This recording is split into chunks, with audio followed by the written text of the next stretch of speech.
Segundo livro dos Reis, capítulo 25. E sucedeu que no 9º ano do seu reinado, no mês 10º, aos 10 do mês, Nabucodonosor, rei de Babilônia, veio contra Jerusalém, ele e todo o seu exército, e se acampou contra ela, e levantaram contra ela trincheiras em redor. E a cidade foi sitiada até ao 10º ano do rei Zedequias. Aos 9 do mês 4º, quando a cidade se via apertada pela fome, nem havia pão para o povo da terra. Então a cidade foi invadida, e todos os homens de guerra fugiram de noite pelo caminho da porta, entre os 2 muros que estavam junto ao jardim do rei, porque os caldeus estavam contra a cidade em redor. E o rei se foi pelo caminho da campina. Porém o exército dos caldeus perseguiu o rei, e o alcançou nas campinas de Jericó. E todo o seu exército se dispersou, e tomaram o rei, e o fizeram subir ao rei de Babilônia, a Ribla, e foi-lhe pronunciada a sentença. E aos filhos de Zedequias mataram diante dos seus olhos, e vazaram os olhos de Zedequias, e o ataram com 2 cadeias de bronze, e o levaram à Babilônia.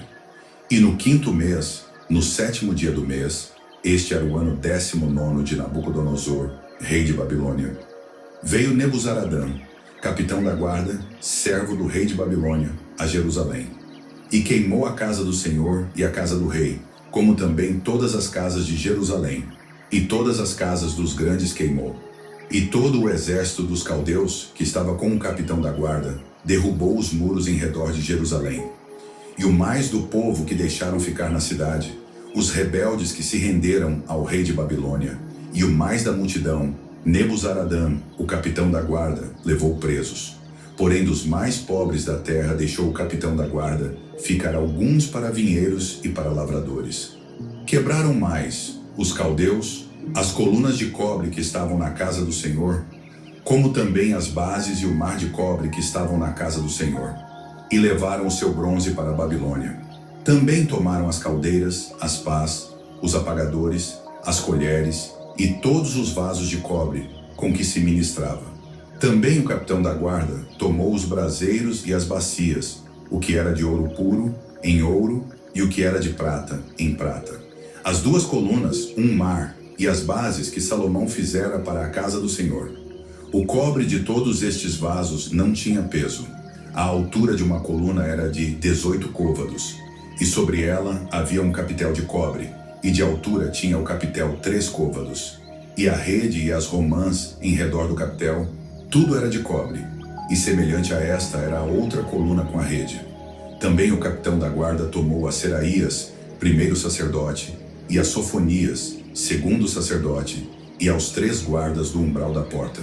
E da cidade tomou a um oficial, que tinha cargo dos homens de guerra, e a 5 homens dos que estavam na presença do rei, e se achavam na cidade, como também ao escrivão-mor do exército, que registrava o povo da terra para a guerra, e a 60 homens do povo da terra, que se achavam na cidade.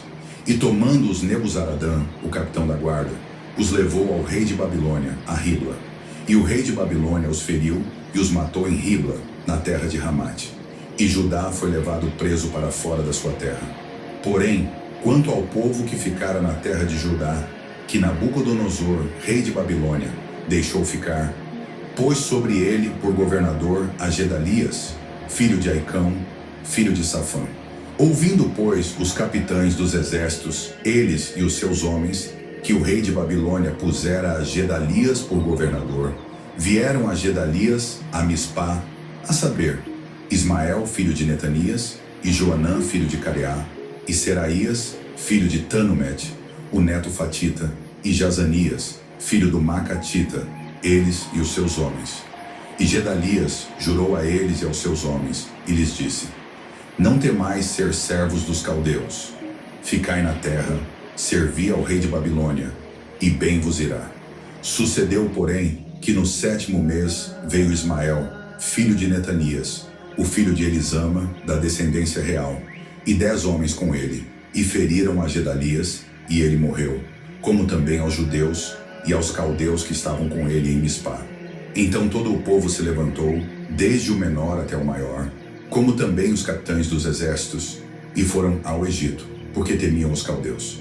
Depois disto, sucedeu que no ano 37 do cativeiro de Joaquim, rei de Judá, no mês do 10º, aos 27 do mês, Evil-Merodach, rei de Babilônia, no ano em que reinou, levantou a cabeça de Joaquim, rei de Judá, tirando-o da casa da prisão.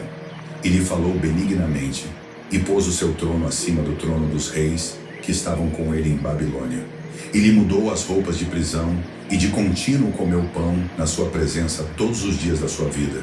E, quanto à sua subsistência, pelo rei lhe foi dada subsistência contínua, a porção de cada dia no seu dia, todos os dias da sua vida.